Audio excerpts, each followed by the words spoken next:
I was really, really fortunate that very early on I started to experiment with what mattered to me.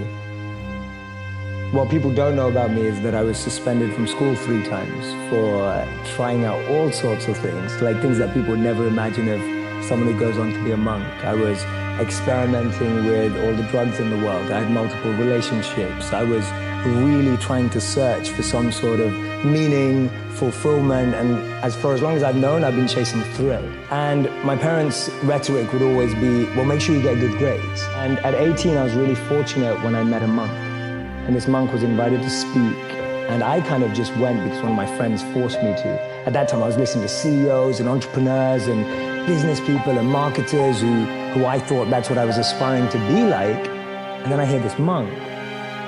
And he captivated me like no one had ever captivated me before.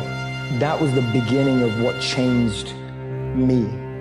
Because I went from being someone who did only want all those things to become successful and trying to, but I started hearing my own inner voice much more in all that noise that I had around me. I remember one of my parents had a maths tutor for me because they wanted to be amazing at maths. I'd have this tutor and he'd tell me that, he goes, the reason that you're struggling with the next question is because you're always worried about what your parents think.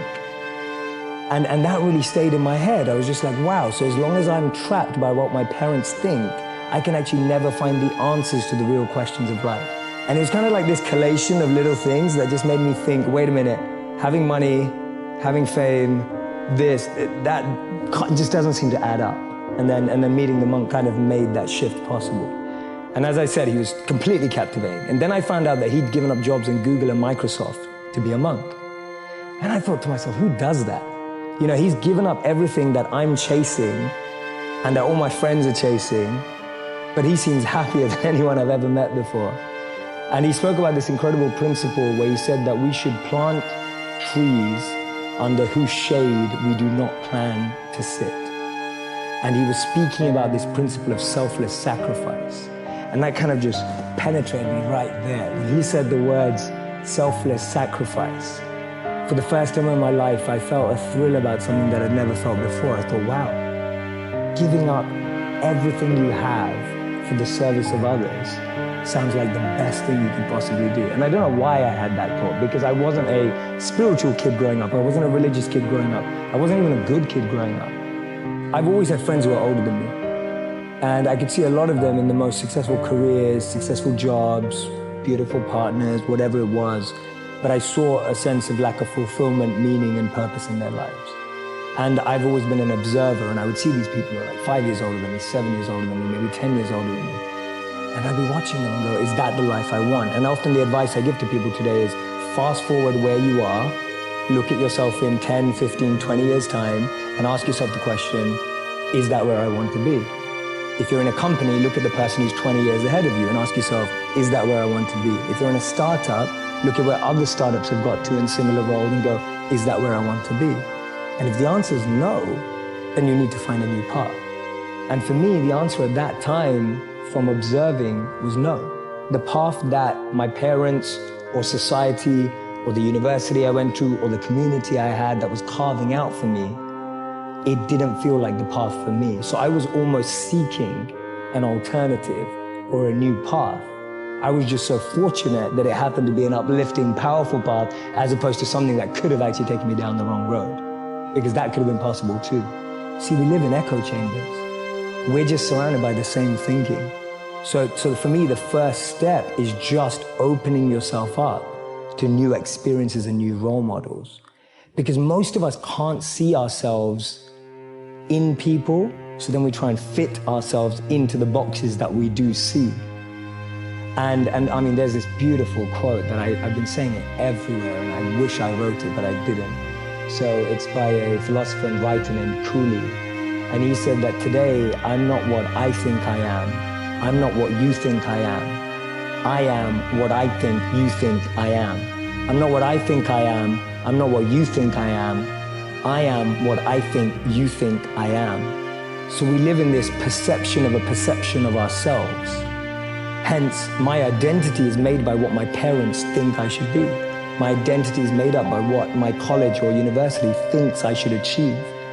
while you're living in that bubble and that echo chamber, getting to what you really want to do is impossible, because maybe that just doesn't fit. And I think so many people feel that way today, that they don't fit into the current education system. They don't fit with the 3 or 4 or 5 careers that you're taught exist. So that process of self-excavation and actualization first requires being exposed. You can't be what you can't see. If I never saw a monk, I would never have wanted to be a monk. If I never meet a billionaire, I wouldn't want to be one, because I wouldn't know what that feels like. I don't know what it looks like. I don't know what it takes. And I think that's the biggest challenge of our society, that we're not exposed. So that's the first step, being exposed to unique experiences and role models. Second step is finding that experience or role model that you're passionate about, and exactly like you said, taking it seriously. Shadow them, network with them, spend time with them, observe them, even from afar. It takes that observation, being addicted to observing that person's lifestyle. And then the third step is going yes or no.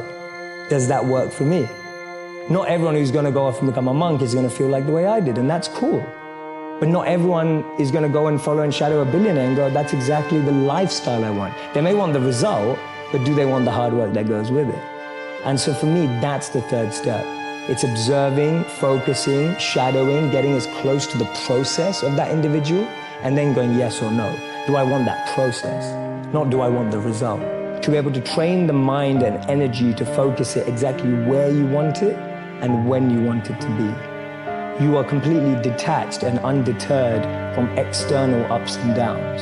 You're able to navigate anything that seems tough, challenging, fun, excitement, with the same amount of being equipoised and balanced in equanimity, without being too excited in pleasure or being too depressed in pain. But knowing how to navigate every situation, to me, that's great strength and great power. There's a beautiful verse in the Bhagavad Gita that says that detachment is not that you own nothing. Detachment is that nothing owns you. And I love it, because to me that summarizes detachment in a way that it's not usually explained. Usually people see detachment as being away from everything. Actually, the greatest detachment is being close to everything and not letting it consume and own you. And that's real power, that's real strength. How many people do we know that have had fame and then that fame has ruined them? So for me, that definition of detachment is possible to practice even in the real world, rather than saying, oh, I'm just gonna have a really simple life, I'm just gonna have nothing in life.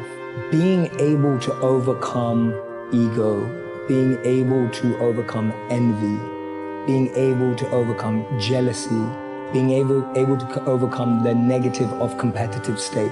There's a positive competitive state and there's a negative competitive state. Today, when people are looking on Instagram or Facebook or YouTube, all you're looking at is, oh, she got that many likes, or he got that many likes, she got engaged, or he got married, or, oh my God, look at her body, or look at that.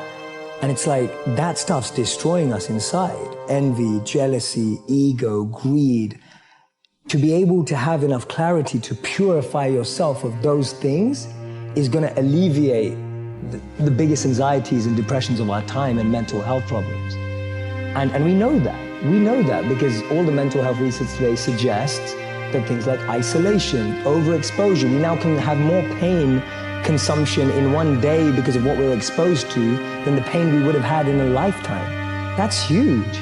Like that's ridiculous to think that in one day, because of the media, news, and social media, we consume more negative than we did in a lifetime. For me, being able to have time, energy, and clarity to focus on self-purification, that is the best thing about being a monk. Because you have that time, reflection, and a process, and an environment that only allows you to become more purified of those things. The biggest challenge is that there's just so much noise. It's like, have you ever had someone in your home, maybe it's your wife or maybe it's a friend or whatever, just play a really bad song too often, right? Just playing a song that you really don't like. I actually heard my wife laugh because she knows how guilty she is. Right, okay, there you go, right? There you go. And you just play a song and you just think, oh, turn that off. And after a while, it's been on for so long that you become immune to it. Like it's just there and it's still on. It's there in the back of your mind and you didn't manage to turn it off. So the noise that I describe in life, whether it's your parents' expectations, whether it's society's expectations, whether it's your partner's expectations, all of those are like noise in the background. And that noise drowns out